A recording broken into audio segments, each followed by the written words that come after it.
नमस्कार, आप देख रहे हैं पायनियर हरियाणा और मैं हूं आपके साथ कृष्णा सिंह। आज मैं आपके लिए लेकर आई हूं एक खास रिपोर्ट जिसमें चर्चा होगी 1 फरवरी को पेश होने वाले आम बजट पर। तो चलिए शुरुआत करते हैं। देश का आम बजट 1 फरवरी 2022 को पेश किया जाएगा। केंद्रीय वित्त मंत्री निर्मला सीतारमण अपना चौथा बजट देश के सामने रखेंगी। ये मोदी सरकार का 10वां बजट होगा। बीते वित्त वर्ष में बजट में टैक्स स्लैब में कोई बदलाव नहीं किया गया था। ऐसे में इस बार उम्मीद है कि सरकार कोई बड़ी घोषणा कर सकती है। इसके अलावा स्वास्थ्य, इंफ्रास्ट्रक्चर, रियल एस्टेट, रक्षा, हॉस्पिटैलिटी और MSME सेक्टर समेत अन्य क्षेत्रों के लिए कोरोना के दौर में बड़ी घोषणाएं और राहत पैकेज का ऐलान किया जा सकता है, जिसको लेकर सभी को उम्मीदें बनी हुई है। केंद्र सरकार द्वारा 1 फरवरी को आम बजट पेश किया जाएगा। केंद्रीय वित्त मंत्री द्वारा पेश किए जाने वाले बजट को लेकर हमने शहर के व्यापारियों से बात करने की कोशिश की, जिन्होंने अपने विचार हमारे समक्ष रखे और बताया कि पेश होने वाले इस बजट को लेकर व्यापारियों को कितनी उम्मीद है। साथ ही हम आपको बताएंगे बजट से जुड़ी कुछ अहम बातें। तो देखिए हमारे इस खास रिपोर्ट में। बजट पेश होने वाला है और आप मार्केट के प्रधान हैं, क्या उम्मीदें आपको लग रही है और बाकी भी व्यापारी आप जो व्यापारी आपसे जुड़े हुए हैं, क्या कहना चाहेंगे? मैं ये कहना चाहूँगा, पहली बात है सरकार को टैक्स नहीं बढ़ाना चाहिए कोई, क्योंकि व्यापारी कोरोना काल में काफ़ी ज़्यादा परेशान हो गए हैं। उनको अपने घर बार भी चलाने बहुत मुश्किल हो गए हैं। इसलिए सरकार को चाहिए व्यापारियों के मध्यम वर्ग व्यापारियों का ध्यान रखें और किसी भी किस्म का टैक्स ना बढ़ाएं। और जिन पे टैक्स ज़्यादा हैं, बिजली डिपार्टमेंट है जाके 12 से 18% जाके टैक्स आ रहा है 18 से, अब उसको जाके कम करा जाए ताकि आदमी जाके कोई भी व्यापारी परेशान होगा। पहली बात है, कोरोना काल में 3 साल से हर व्यापारी परेशान है, कोई सा भी हो। और हम सरकार से चाहेंगे कि एक तो समय भी बढ़ाया जाए, 8 बजे तक करा जाए, हमारी डिमांड है, क्योंकि जिसके कारण से जाके आदमी व्यापारी हर एक संतुष्ट हो पाए। 1 फरवरी को बजट पेश होने वाला है, तो क्या उम्मीदें लगाई जा रही हैं? क्योंकि कोरोना काल से काफ़ी जो व्यापारी वर्ग है काफ़ी उन पर असर पड़ा है, तो क्या आपको उम्मीदें लग रही हैं? देखो जी, हमें तो सरकार से उम्मीद है कि हमारे कपड़े पे जो GST 5% चल रहा है उसे 5% ही रहने दी जाए, उसे 12% ना करा जाए। पीछे सरकार ने कहा था कि ये 5 से 12% होगा और पहले ही कोरोना काल में इतनी मंदी की मार को हम झेल रहे हैं। हम व्यापारी ही ऐसे हैं जो पूरा टैक्स देते हैं और हमारे टैक्स को ही ऐसा बांटा जाता है, खैरात की तरह बांटा जाता है। किसी के लोन माफ़ हो रहे हैं, किसी के बिजली के बिल माफ़ हो रहे हैं, किसानों के लोन माफ़ हो रहे हैं और व्यापारी एक टैक्स की मशीन बना के रखा गया है। तो मैं ये चाहता हूँ कि हमारा जो 12% का टैक्स है, गवर्नमेंट ने सोच रखा है या आने वाले समय में करना चाहती है, तो वो ना करा जाए, इसे 5% ही रहने दिया जाए ताकि व्यापारी कुछ चैन से व्यापार कर सके। देखो जी, मैं तो ये कहता हूँ लोन की सुविधा करे, उस लोन को भी तो चुकाना पड़ेगा। इस टैक्स को ना बढ़ाए केंद्र सरकार, ये टैक्स हमारा 5% ही रहने दिया जाए। हम तो उसमें ही बजट में समझेंगे कि हमें सौगात। सारा नुकसान हुआ है जी, पूरा व्यापार चौपट हो गया है जी। कर्मचारियों की सैलरी तक देने के लिए पैसे नहीं हुए और बिल्कुल एकदम एक दिन काम किया है, एक दिन बंद रहा है, तो बिल्कुल एकदम व्यापार चौपट हो गया है। तो इसलिए हम सरकार से ये करेंगे कि ये टैक्स न बढ़ाया जाए। आप एक व्यापारी हैं, अभी बजट पेश होने वाला है 1 फरवरी को, व्यापारी को बड़ी उम्मीद लग रही है क्योंकि काफ़ी कोरोना की मार भी पड़ी और काफ़ी नुकसान उनको पड़ा है व्यापारी को। तो क्या लगता है आपको कि किस तरीके की चीज़ आपको नजर आ रही है? GST की रेशियो कम होनी चाहिए परसेंटेज में, जो 12%, 15, 18% चल रहा है ना, उसका रेशियो थोड़ा कम होना चाहिए ताकि थोड़ा सा कस्टमर को भी लगे कि हाँ चीज़ सस्ती है, वो उसकी बजट में आ जाए। बजट पेश होने वाला 1 फरवरी को, क्या उम्मीदें लग रही है?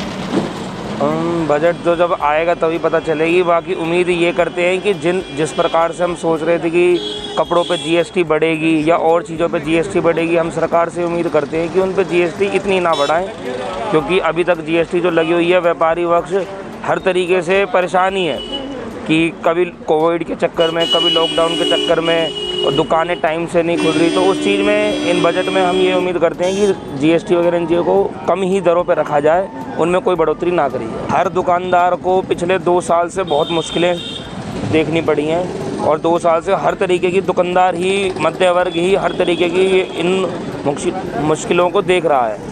जैसे आप देख रहे हो, अब टाइमिंग 7, पहले 5 थी, फिर 6, फिर 7 और ठेके जो हैं वो 10 बजे तक खुल रहे हैं और रेस्टोरेंट है वो भी सब चीज़ 50% वहाँ पे भी कैपेसिटी है बैठने की।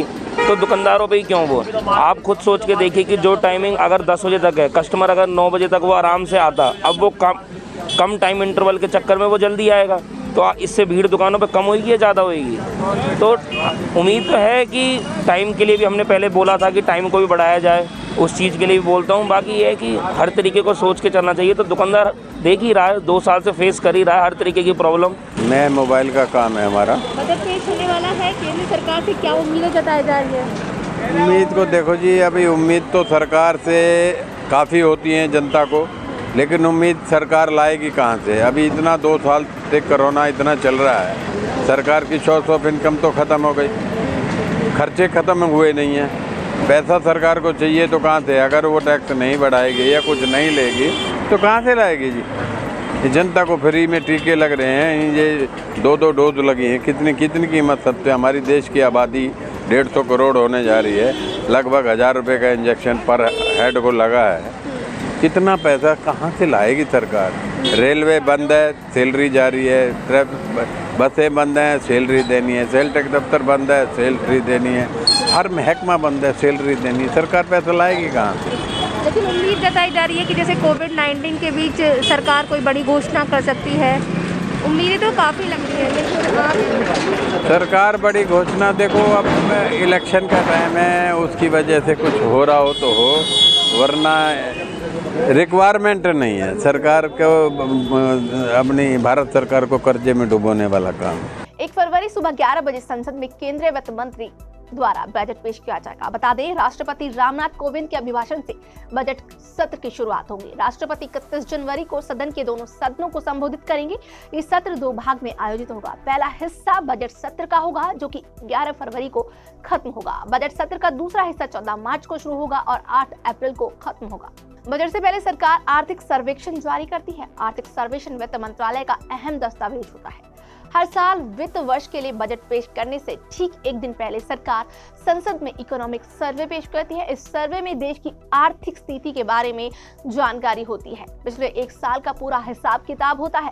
मौजूदा अर्थव्यवस्था में किस तरीके की चुनौतियां हैं और उनसे कैसे निपटना है, इसके बारे में सब जानकारी दी होती है। इकोनॉमिक सर्वे वित्त मंत्रालय के मुख्य आर्थिक सलाहकार तैयार करते हैं। इस बार 31 जनवरी को आर्थिक सर्वेक्षण जारी किया जाएगा। इस सर्वेक्षण संसद की पटल पर रखा जाएगा।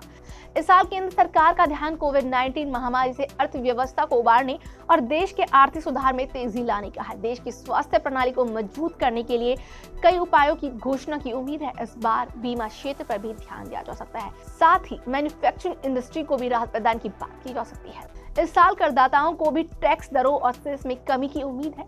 टैक्स पेयर्स भी इस साल स्टैंडर्ड डिक्शन और रिवाइज टैक्स स्लैब में बढ़ोतरी की उम्मीद कर रहे हैं। खुदरा क्षेत्र या फिटनेक जैसे उद्योग आसान कंप्लायंस नॉर्म की उम्मीद कर रहे हैं।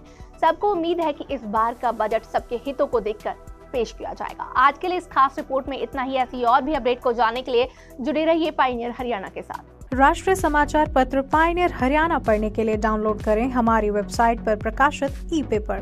दिन भर की तमाम छोटी बड़ी खबरें देखने के लिए सब्सक्राइब करें हमारे YouTube चैनल को। वीडियो को लाइक, शेयर और कमेंट करना ना भूलें।